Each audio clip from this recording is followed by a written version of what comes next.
নমস্কার বন্ধুরা, আজকের পৌষ সংক্রান্তি থেকে আমি এই সংক্রান্তির দিনে এই ঠাকুর বানাচ্ছি। এগুলো আমরা বিনুনি বলে। আজকের আমাদের বাড়ি এই ঠাকুরগুলোর পুজো হবে, তাই এগুলো বানিয়েছি। আর এই এক গোছা ধান নিয়েছি আমি আর আমার যা। এখানে এই বসে বসে কাদার ঠাকুর বানাচ্ছি। মাথায় ধান দিয়েছি আর এই সিঁদুর পরাবো।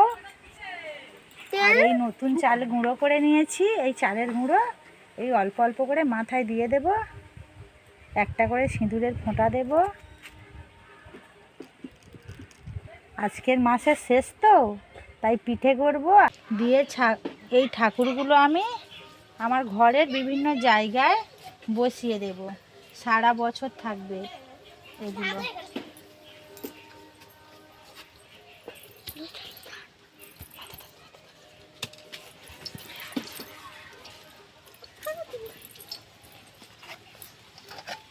ঠাকুরগুলো কেমন বানিয়েছি, এবার এগুলো নিয়ে আমি ঘরে যাব, গিয়ে শাঁখ কাশি বাজিয়ে পুজো করব। তারপরে বিভিন্ন জায়গায় ঠাকুরগুলো রেখে